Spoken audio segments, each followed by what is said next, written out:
আসসালামু আলাইকুম প্রিয় দর্শক সকলকে স্বাগত জানাই অভিবাসী আপডেটের আজকের নতুন ভিডিওতে। যারা এই ভিডিওতে যুক্ত হয়েছেন বিভিন্ন দেশ থেকে, মার্চ মাসের 15 তারিখ, নিজে জানুন, অন্য একজন প্রবাসী ভাই বোনকে তথ্যগুলো জানান। ভিডিওটি শেয়ার করুন, চ্যানেলটি সাবস্ক্রাইব করুন, ফেসবুক পেজটি লাইক ফলো করুন প্রতিদিনের আপডেট তথ্য প্রতিদিন দেখার জন্য।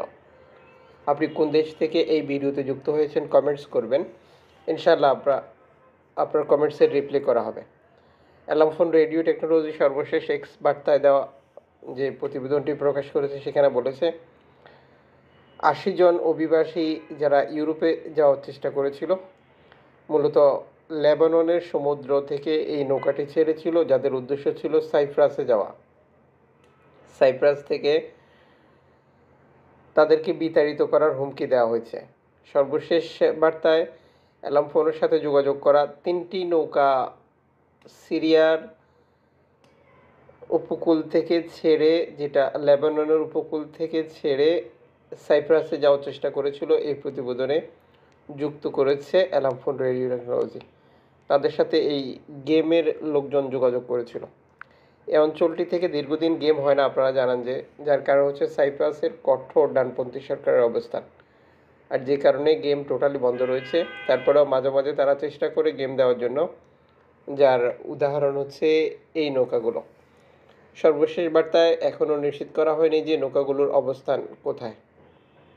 তাদেরকে সাইপ্রাসে থাকা অনিশ্চিত এ ধরনের বার্তা দেওয়ার চেষ্টা করেছে অ্যালামফোন, মানে তাদেরকে জোর করে বিতাড়িত করা হবে বলে অ্যালামফোন তথ্য সংগ্রহ করেছে, যেটি সাইপ্রাস কর্তৃপক্ষের বক্তব্য অনুযায়ী।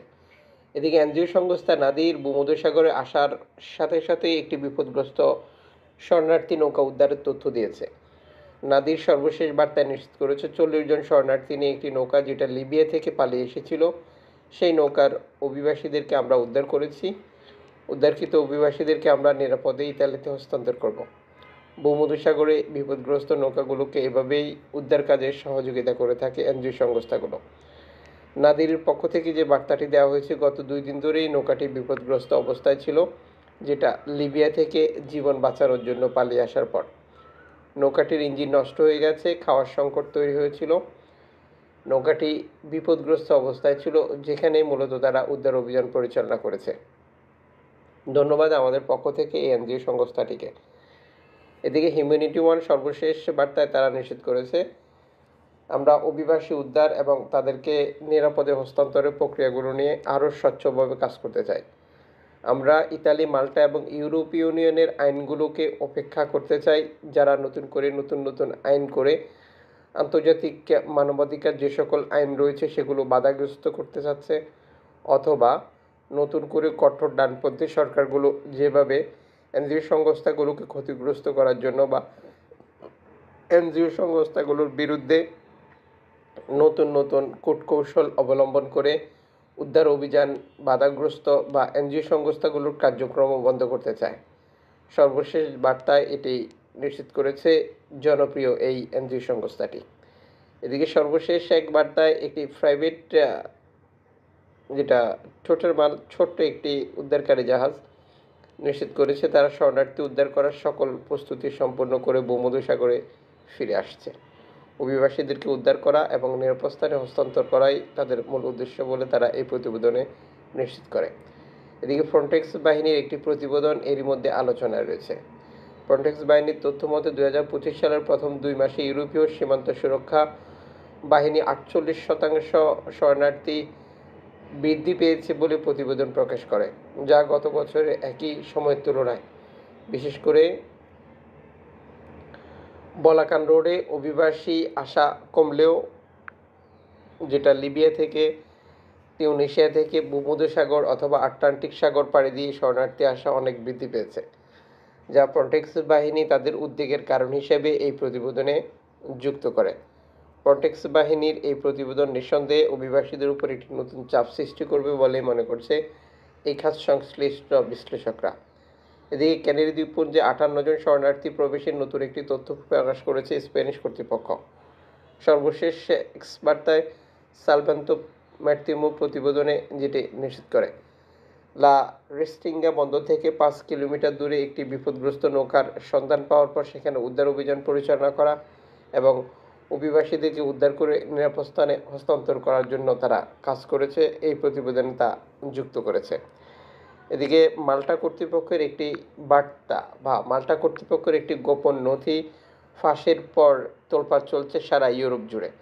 বিশেষ করে মাল্টা কিভাবে নৌকাগুলোকে ক্ষতিগ্রস্ত করে, কিভাবে এনজিও সংস্থাগুলোকে ক্ষতিগ্রস্ত করে, কিভাবে অভিবাসীদেরকে লিবিয়া তিউনিসিয়ান কোস্টগার্ড দ্বারা ধরিয়ে দেয়, আর এক্ষেত্রে ইউরোপের বাকি দেশগুলো কিভাবে মাল্টাকে সহযোগিতা করছে, এ ধরনের আরও গুরুত্বপূর্ণ নথি এই প্রতিবেদনে প্রকাশিত হয়।